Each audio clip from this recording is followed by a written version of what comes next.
vous êtes souvent posé des questions toutes simples dans votre vie et que vous n'osez même pas demander. Les poissons boivent-ils de l'eau?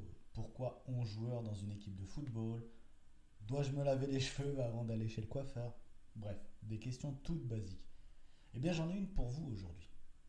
Savez-vous pourquoi un ring de boxe s'appelle-t-il ainsi? Vous écoutez l'Arène Podcast, c'est l'épisode 17.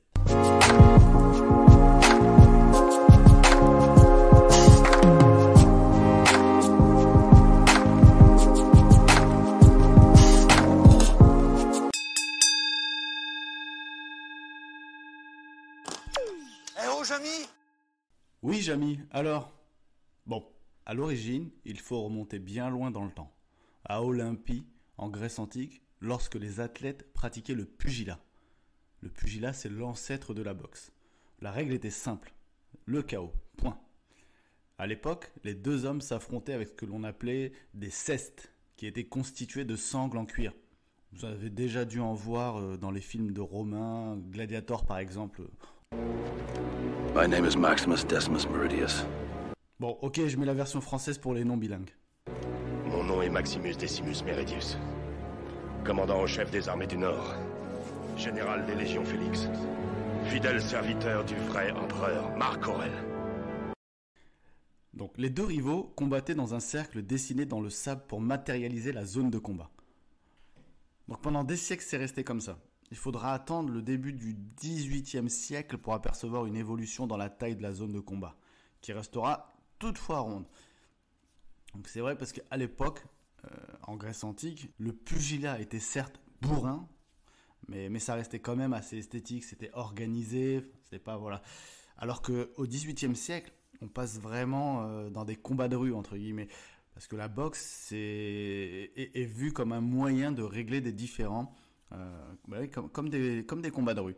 Ce qui fait que la foule, elle se rassemble non plus dans les gradins comme à l'époque d'Olympie par exemple, où il y avait les Jeux Olympiques pour apprécier le combat. Donc là, la foule, elle se rassemble autour des adversaires, ce qui forme un cercle. Puis au fur et à mesure, pour éviter que les adversaires ne se retrouvent dans le public, enfin repoussés dans l'arène par les spectateurs, en fait, il y a une corde qui sera utilisée par le public justement pour séparer le public des combattants. C'est à partir de là que le terme ring, qui veut dire donc anneau en anglais, a commencé à faire son apparition. Par la suite, il y a une nouvelle évolution, mais toujours dans le même siècle d'ailleurs, afin d'éviter au public de tenir la corde, elle a été maintenue au sol par des piquets. Et forcément, au bout d'un moment, pour avoir moins de piquets possible, pour que ça tienne bien, il n'y en a que 4, et du coup, 4 piquets, enfin 8 piquets d'abord et ensuite 4 comme on a actuellement. Et la forme la plus simple, c'était un carré. Mais bizarrement, le nom ring est resté. Donc la forme donc cette forme va rester la forme officielle pour un ring de boxe.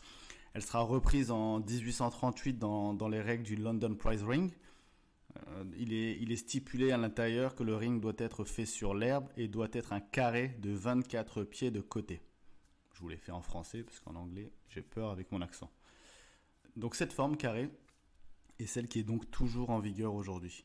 Par rapport aux dimensions du ring, elles peuvent varier. Un ring en général mesure entre 4,9 et 6,1 mètres de côté, délimité par 3 ou 4 cordes, et repose sur un plancher d'1 mètre de hauteur. Il y a 2 coins donc, pour les combattants, et 2 coins appelés coins neutres, où l'arbitre envoie le boxeur ayant mis un adversaire KO par exemple pendant le temps réglementaire. Mais sachez que le cercle antique n'a toutefois pas totalement disparu. En 1944, il y a un combat d'exhibition qui est organisé sur un chantier naval à San Francisco dans un ring circulaire.